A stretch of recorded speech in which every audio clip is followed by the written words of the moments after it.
Hello guys, welcome to my Python tutorial. In this video, we're going to talk about string functions. But before that, let's touch upon strings. Strings are used to handle text in Python, and Python strings are immutable sequence of Unicode code points.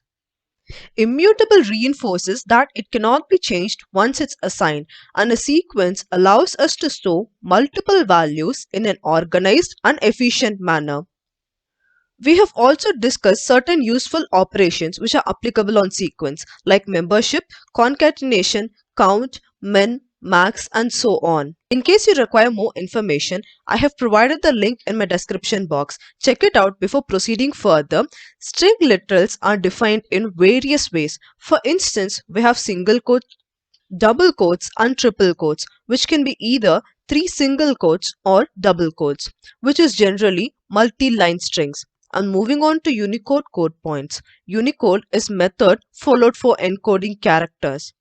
In string, there are various procedures followed, which include ASCII, which stands for American Standard Code for Information Interchange, which can accommodate 128 characters including numbers, alphabets, operators, escape sequence and other keys. As this is insufficient, we have extended ASCII, which can encode 256 characters, and Unicode is the current procedure which can accommodate Smiley as well, which comprises 1114112 values.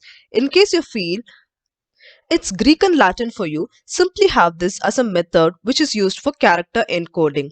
Now, as you can see, we can use the str function to convert any type of object to string. In the code snippet, we can see that the integer list tuple is converted into the string using the str, which will simply put them between the quotes without doing any operation. Concatenation is a process by which two strings are combined together. So as you can see here, S1 is 1 and S2 is 1. In case you're looking out for addition and you perform print S1 plus S2, we obtain 11, which is an unexpected result. But what happens here is the two strings are just combined. They're not converted to integer to perform addition. Replication, on other hand, is used to replicate the string multiple times.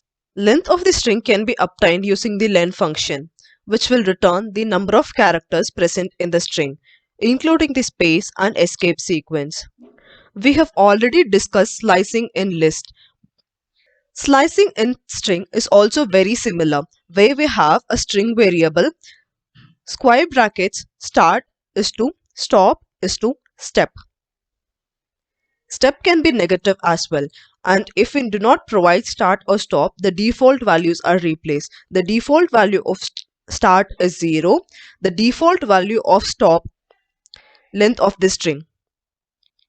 Membership operation is used to check whether the string is present in the other string or not. We can loop through the whole string using the membership operation and for loop. Now here is the interesting part, which is the escape sequence. For instance, say here I'm writing it's alright and I want its apostrophe s to be printed, but unfortunately Python consider that the string is over when you put a semicolon after the t.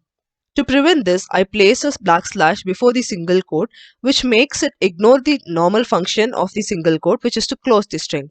And now you can see that it's alright is printed and the backslash is ignored. When you want to print a backslash, you place two backslash. T stands for tab space, slash B stands for backspace, where it will remove a character which is present before it.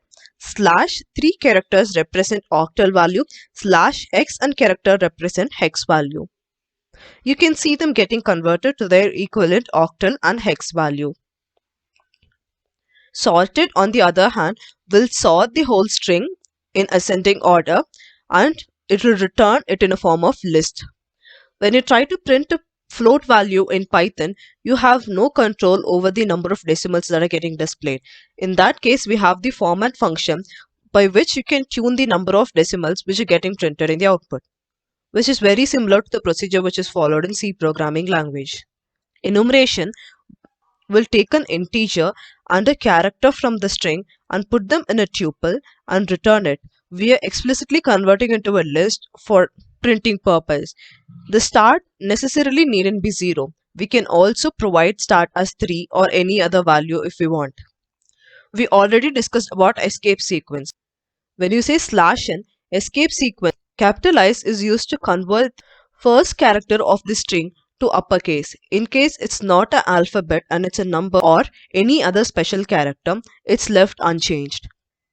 Case fold works to remove all the case distinctions present in a string. There is a ball and there is SZ.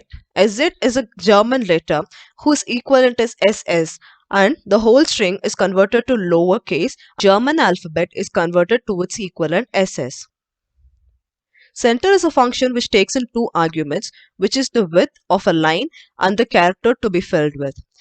The width of a line is a mandatory argument, where the filling character is by default space. So when you say c.center of 20, it will place the string in middle of the 20 characters.